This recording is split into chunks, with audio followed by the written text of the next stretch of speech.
Good evening and welcome back to 31 Horror Nights. It's October 5th and tonight's movie is Girl on the Third Floor. We're taking a break from the art house fair today because this seems to be a pretty standard haunted house movie. Family enters house does not much care for that, hijinks ensue. Something of note is that this movie stars CM Punk, a professional wrestler and former MMA fighter. If there somehow is a fist fight between him and the ghost, this is going to be the stupidest amazing movie ever. In all seriousness, on the subject of his character, the Wikipedia article describes him as a deeply flawed man, which I think is a very professional way of warning me I'm going to hate his guts. In this one, he's trying to flip over an old house, renovate it, and things don't go very well. One thing this movie was apparently praised for was its practical effects, very gory and gross and real looking. But to be honest, I'm not really expecting great things from this movie. Out of all the movies I'm watching this month, this one has the lowest score on IMDb, but I'm gonna go into this with an open mind like I always do, because I've been surprised before. Movies I thought were gonna be great ended up being horrible, and movies that I didn't expect much from were some of my favorites. The only way to know is to give it a watch, which is what I'm gonna go do. That was certainly unexpected. I'm giving Girl on the Third Floor a 7 out of 10. I thought that it was good. First of all, the star of the show is the effects. The practical effects in this movie are insane. Like, round of applause to the effects department in this movie. They nailed it. The main character, Dawn, played by CM Punk, is not really likable at all, but not nearly as bad as I was expecting. I definitely liked his wife Liz a lot better, though. One really interesting thing that this movie does that almost kind of goes to the Monster House vibe of making the house itself almost like a living creature. As for the eponymous girl on the third floor, that would probably be Sarah. Sarah is a beautiful young woman who just sort of lets herself into the house, and Dawn ends up having an affair with her one night, and he spends the rest of the movie regretting that and reaping the consequences.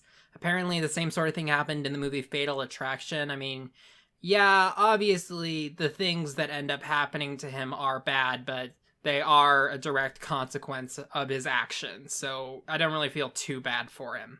Unexpectedly, this movie has a lot of feminist themes to it. Like, a lot of it is like a look at the dangers of toxic masculinity. And to put it bluntly, Don fails every single test this movie throws at him. Probably one of the most interesting scares in this movie are the ones that involve marbles. They'll move on their own, they'll go around the house, people will follow them into rooms but they'll get killed in, and they showed this in the trailer. There was a scene where a marble just rolls up to Don, somehow gets under his skin and starts climbing up his body. That effect was gnarly. It looked so painful, and CM Punk really sold it. And then, of course, that one scene ends with the ghost dropping 12 marbles on the ground, and then it just ends immediately, and you can imagine what happened. Well, there certainly are some problems, the way that they handled Don's character, and the cinematography in this movie is kind of weird. I don't think I've seen a movie in a while that have so many shots of someone just looking directly at the camera.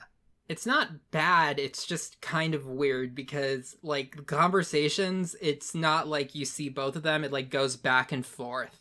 The last scary scene in this movie is brilliant. I can't really go into detail without spoilers, but it was all executed so well. While the horror in the movie is pretty good, the fact that the main character isn't the best, and the fact that it does rely a little bit on the gross out aspect of it, I think it docks it a few points from being truly great, but I thought this was a solid horror movie. If you're not afraid of things getting gory, I'd recommend it. Alright, now I want to talk about some spoilers. After that scene I mentioned where 20 marbles attack Don at once, it ends and you see the wife, Liz, try to surprise him, but he's not there. And I really liked her character. You didn't see much of her throughout the movie. It was just a call every now and then, but she's likable, she's funny. There was a point where she was sitting on the toilet and then she heard noises and she was I am not getting creeped out by this house. I am completely in control of my own emotions. I am a strong woman, like Beyonce. And I just thought that was funny.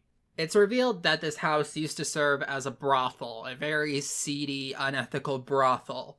And Sarah is a ghost of one of the performers.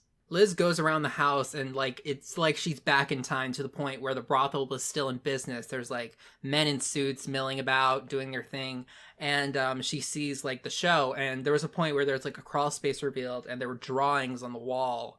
It shows a woman with a man that's wearing like a plague doctor's mask, and you see that show like being acted out. Don already failed his test miserably, but there was actually a test for Liz too, because she sees Don and he's like cut up like his entire body. I guess the implication was that he was trying to get the marbles out of him, and he like begs her to forgive him.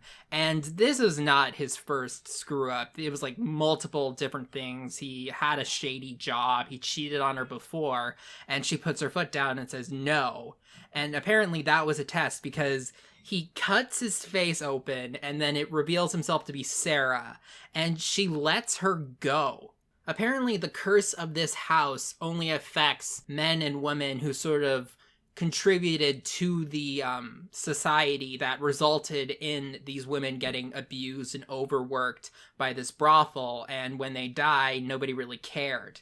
So when Liz finds Sarah's body and gives her a proper burial, apparently the curse ends and she just moves in. And she was pregnant the whole movie, and at the end you see her with the newborn.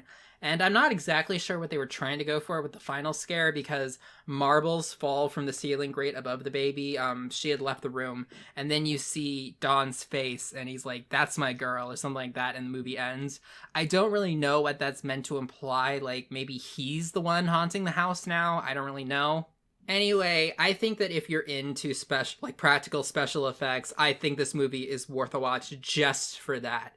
Some of these moments are brilliant. There was one where there was like a hole in the wall and like hands come out of it and push it open, and it's sort of like that bed frame scene from Nightmare on Elm Street where he like sticks his head and the wall looks like it's made out of rubber. It's like that, only it's this horrible nightmare woman like crawling out of the wall. Despite a bit of a rocky start and some problems here and there, I thought Girl on the Third Floor was a solid horror movie. I'd say check it out.